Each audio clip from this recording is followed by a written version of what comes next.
Hey everyone, it's Nye and welcome to another episode of Nye's Growing Space, the YouTube channel, and this is your dose of growth.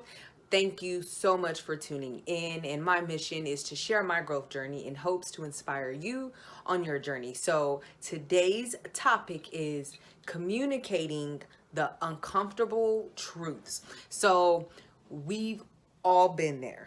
Can you think of a time where you've had to communicate an uncomfortable truth, where whether it's in your personal life, your professional life, in a relationship, where you've had to say, hey, you've made me feel this way, or this situation happened and it's just completely uncomfortable and it's not a good conversation to have? I know I've been there. I find myself there a lot more often these days. And you will continue to see, if you're one of those people that are also finding themselves having more and more uncomfortable conversations and uncomfortable truths, then that honestly means that you're setting boundaries for yourself. You're becoming aware of your needs. So think of a time that you had to think, or not think, you had to have a discussion about an uncomfortable truth. How did it go?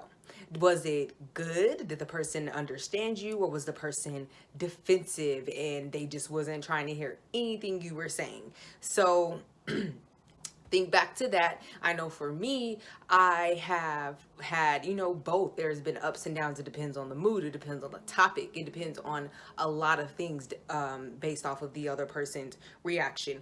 However, I do want to say, no matter how uncomfortable it is, no matter how much anxiety it causes you, at the start of trying to have these conversations, my first piece of advice or suggestion is to keep doing it. No matter what, continue to have the uncomfortable conversations, continue to share the uncomfortable truths, because at the end of the day, that is what's most important. And so when you're in a relationship, why is communicating uncomfortable truths important? It's important because your spouse will do things that offend you, upset you, all different types of things, that, negative emotions that they may be unaware of.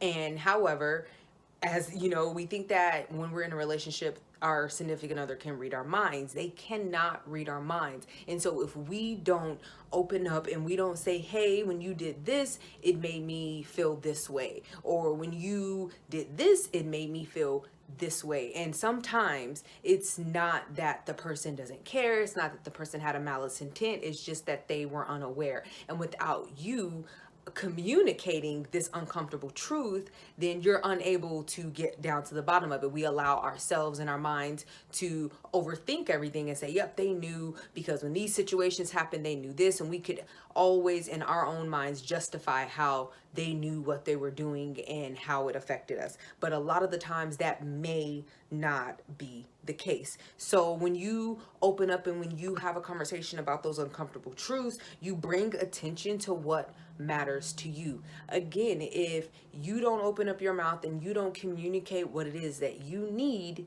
then the person that you're in a relationship with is unaware and they're unable to at least attempt to meet your needs. And it also shows them that this is actually what matters to you, and you're bringing attention to what matters to you. And staying quiet only breeds resentment in the end. So I know that a lot of people are don't like conflict, doesn't like confrontation. And when you're in a relationship, there are people that try to avoid it at all costs, no matter what. But there is a time and a place for healthy conflicts, for healthy confrontation. I don't even want to say confrontation, because that just sounds like, a nasty fight. But a healthy conflict or a disagreement in a relationship, that is okay. That's going to happen, and it's okay that it does happen. And when you just stay quiet, you start to fester, and your negative thoughts, the things that you're overthinking, and you start to reassure yourself that your feelings are the feelings that matter, and that's the truth. And that could not be the case. But again, you don't open up your mouth and you don't communicate your needs and the things that bother you, the other person will not know. So Now, what happens if nothing changes? What happens if you do communicate your needs? You do communicate the uncomfortable truths, and the person that you're with just disregards it. It seems as if it doesn't matter to them. Well, first, we all know that nothing happens in a day. Just because you communicate something once, to your partner, doesn't mean that they're going to do it right then and they're just going to change. You have to remember that when you are communicating things to someone, you are, not necessarily attacking them, but you could be talking about their character, and it could be something that they don't feel good about. So it's important that you become aware that, okay, I've communicated this. Allow this person some time to change, allow this person some time to actually do something different and to show you don't think it's going to happen overnight. And also know that even if there is no change, know that your concerns have been heard. The person that you're with can't say, I had no clue, I didn't know. Because if you are open and you communicate whatever it is that you have an issue with, whether it's, I have an issue with you going out with your friends every night, or I have an issue with the way that you speak to me in front of people, or, whenever we have an agreement about something, you don't follow through, whatever those scenarios could be. If you don't say anything, the person doesn't know. So at least if you say something, your concerns is heard and your voice is heard. Now, in the event that they don't do anything about that, that is still your ground to stand on, as far as, I've communicated these things, you've ignored them, and then you can make your decision based off of that as far as how you want to proceed in the relationship. Again, that's all up to you. So how I start my talks when when I have to talk about something uncomfortable, when I have to talk about something that's true to me and true to my feelings with someone that it may not come off well. So first, I state my intentions. I let the person know, we can use my husband for an example, my marriage. When it's a very sensitive topic and it's very uncomfortable, I try my best to state my intentions for the conversation, to state, what it is that I'm looking to get out of the conversation, and what it is that I hope that we can get out of the conversation. And also my intentions not to be offensive and not to start an argument, or to not require him to be on the defense, just to hear me out, to hear my heart, and to be open-minded, and just to see my perspective. And so I try my best to speak slowly and choose my words carefully, because when you are talking to someone about a characteristic they have, or a behavior that they have displayed, then it's going to be uncomfortable. And so any small word, or any word that you say wrong, can be taken the wrong. Any word that can be perceived negatively can be taken that way and put the person on defense. So you really want to try to be thoughtful and careful with the words that you choose. Next is, acknowledge what you could have done differently in the situation. Acknowledge everything.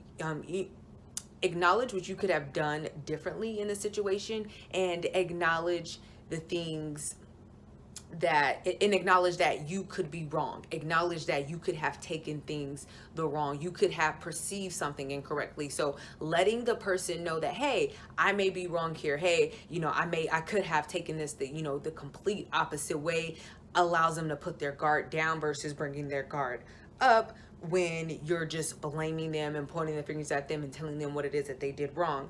And the next thing is to try to provide a solution to the problem. So if you ask your significant other to stop at the grocery store and to get some things, and they forget because they were doing a lot of other things in between that, but this is something that continues to happen. It seems as if your husband is not making the family and what you have to eat a priority, and so you want to communicate that. And you also want to say, hey, what about if I send you a text message reminder right after you leave work to go and do it? Would that help you to remember? So providing solutions to the problem can also help keep the person's guard down, and it doesn't require them to have to think so much. And the last thing is asking them if they understand where you're coming from, if they see your perception, if they understand why you feel the way that you feel, not necessarily saying you did something bad or do you agree or disagree with me or whatever, just saying, do you see where I'm coming from? And that will that will allow you to see, okay, this person at least understands. We may agree to disagree, whatever the situation is, but they at least heard me and they understand. So that is your dose of growth. Let me know what it is that you do. That's just what I do as far as trying to communicate my hard truths. And sometimes it works, sometimes it doesn't. It just depends. So let me know what you do. And if you do try it the way that I'm suggesting, then let me know how it works. And the last thing is, this takes a lot of courage. It takes a whole lot of courage to have uncomfortable conversations, but know that you have it in you. Thank you so much for tuning in, and remember to share and subscribe. Until next time.